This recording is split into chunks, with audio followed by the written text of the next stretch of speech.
Page 14, Unicycles. Well, this piece, it looks like they got eighth note triplets going crazy. Unfortunately, it's only in the right hand. It really should be both hands, but we'll deal with this. I'll look it over. It's 2 pages long. Treble bass clef. There's no sharps or flats in the key signature. This is in the key of C major. So if you're doing scales, and I hope you are, do the scale for C major. And if you're doing minor scales, and I hope you are, do the scale for A minor, because it has no sharps or flats. And 4/4 time signature, let's take it one hand at a time. The right hand, here. We have this pattern going up, and we're going to finger it the same way. The triplet, 1-enda, 2-enda, or triplet, triplet. I don't care. Just 1-enda, 2. Thumb comes up. Again, come up. And then they want you to come up again with thumb. The phrasing lets you do that because you can lift up. I like to connect everything myself with the fingers. So sometimes here I would actually start the next, this is the third measure. I would start the third measure, the first one with that, so I can connect it. And then thumb. But fingering in the book is fine. You can use thumb. This is what you're doing, going up. Up. Now, third line down. This is here. Now reach down a little bit. And then thumb again. It's a repeated note. It's okay. Now come down 2 notes. So you can't, you're kind of moving around a little bit. Yeah, we can deal with that. Now over on page 15. The second line, you're ending here. It's a whole note. And they want you to come down here. That's a stretch. I'd rather not. I really would rather not. So on the first line, last measure on page 15, it's here, here, here. For the last triplet, instead of this, I want to change it so I can get a different finger on the whole note. I don't want to finger here. So I'm going to scratch up and use 4. So that last measure, the first line is here, down, now 1, 4, 5, 4, and that way I can reach this. Now, the fingering in the book is okay because you have a phrase you can lift up, and you can lift up and move at the same time. That's fine. I just don't like using the same finger like that, like if I can help it.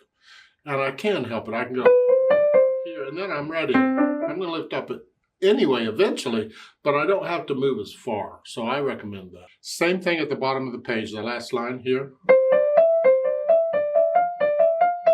I don't want to end on second finger because I got to come down here. I want to end on some other finger, so I'll use the same fingering I did above. That's 1, 4, 5. This way I'm closer. I still can't reach it, but I'm closer. I don't move as far. Here, I got to go from here to here. Here, I'm only going from here to here. So I prefer that.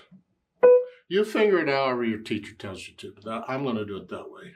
Left hand, half notes and whole notes. Scratch up. Scratch up again. Just using 5 on all of these. Now, third line is 2. And then a thumb. Now whole notes. So what I want to do is connect this left hand all the way through, and it seems to work okay until we get to the bottom of page 15. You're here. Actually, for the first measure at the bottom of page 15, I'm going to use a 5-2. And the reason for that is because of what was before it. Look on page 15, the 4th line down, the last 2 measures. We're here. Now I want to come down here. So I'm going to just extend out to the octave, and the second finger's right there. So I'm going to do that for the first one, and then I can use thumb after that. So then I'll put the hands together, and I'll hesitate, but that's okay. I don't care. And here. Scratch up the left hand, right hand comes up. So I go through through it. I'll put the whole thing together, the hands, and then I'll go back over and say a line, or maybe just a couple measures at a time, whatever, and get rid of any hesitations. And once the hesitations are gone, and you can play it slow. We'll do speed later. No hesitations. Then I do the articulation. We're going to connect everything. In the left hand, these whole half note, nothing's marked. You can do anything you want. I could disconnect them. But I'm going to suggest go ahead and connect them. Then the right hand, we have phrases every couple of measures here.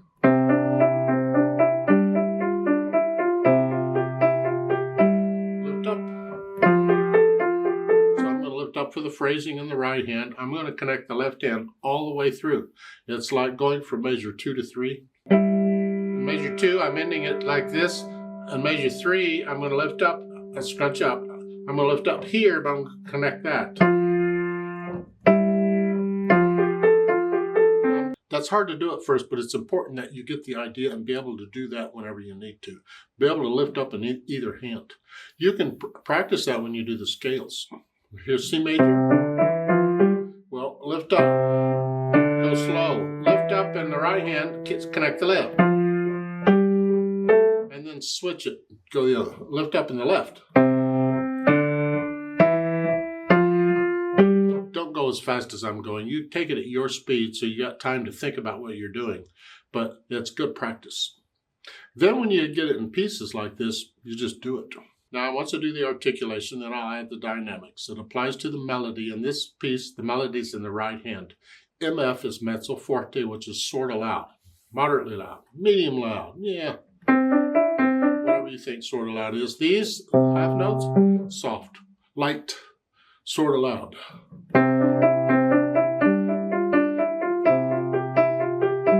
And again, this is something you can practice with the scales. Play scale, play one hand louder than the other. Take it slow and easy. And then switch them. Play the left hand loud and the right hand soft.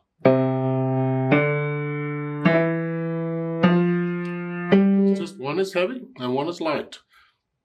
You're doing scales anyway, right? I hope. So you can practice this other stuff with the scales. It's a win-win situation. Now in the second line, you get a crescendo. We're going to go up to loud, but we don't get loud until the third line. Second measure, the whole note. That's a problem because you're moderately loud here and you got loud here. There's not a lot of difference. So how do we do that? Because I don't want to be loud until the middle of the second line. So I suggest maybe we take it like a measure at a time and we go up just a little bit. So in the second measure, the second line, we're moderately loud. Now just a hair louder. Just a hair louder. Now you're loud. Like that, just a little bit. And I only did the right hand because that's what gets the dynamic. The left hand just needs to stay out of the way. And then you come back down to moderately loud there. You get another crescendo at the middle of page 15. Third line, last measure. Same thing as you're starting at moderately loud. Just a hair louder. Now just a hair louder.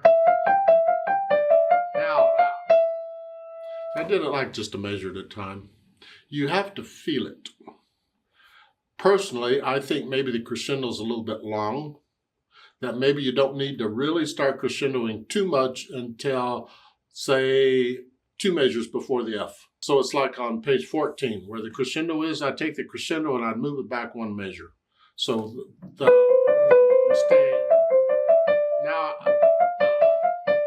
now, see, I get just a little louder here. Now a little louder still.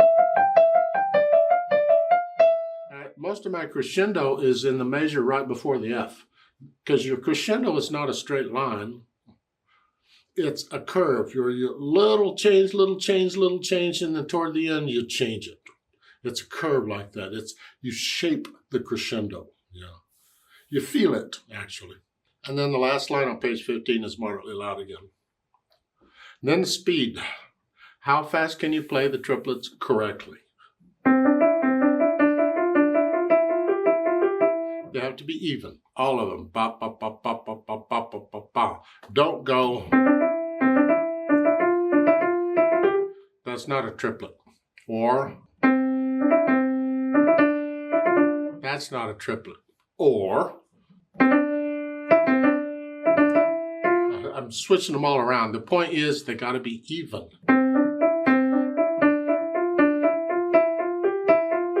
Because when you get to going fast, you lose control. No, the speed says moderato, but the problem is that's not necessarily the speed of the beat. It's the feel of the piece. Moderato's in the middle. The piece needs to feel in the middle. Well, the triplet's going to slow that down. Moderato, 1, 2, 3, 4. 1, 2. That actually works out rather well. So in this case, you can go ahead and just do the speed of the beat. It works.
There's a retard at the end where you slow down a little bit.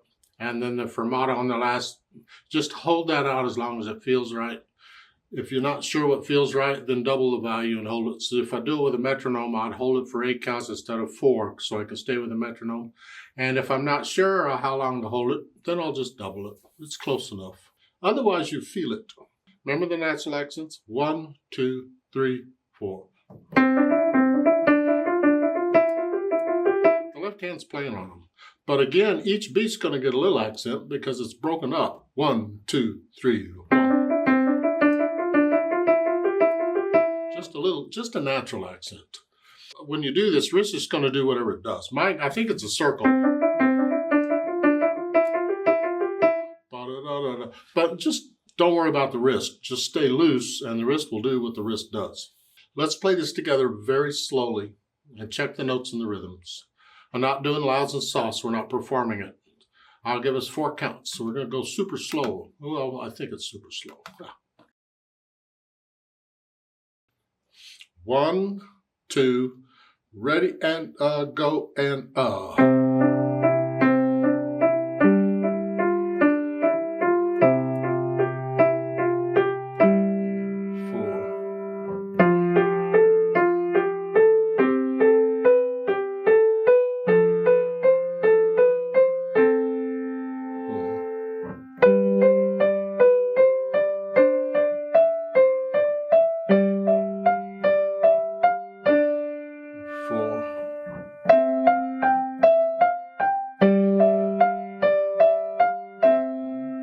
2, 3, and 4, and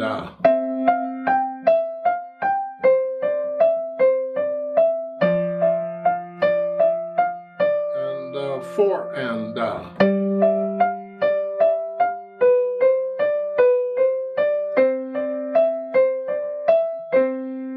4, and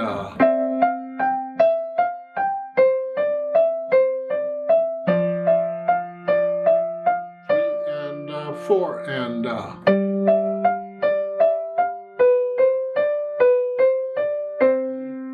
2, 3, and 4, and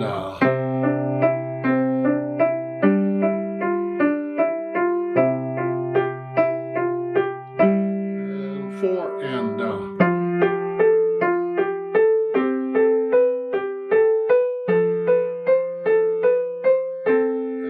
4, and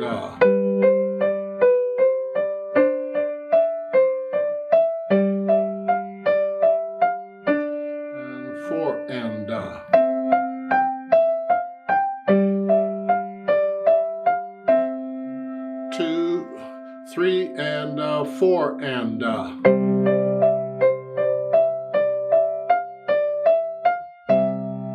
2, 3 and 4 and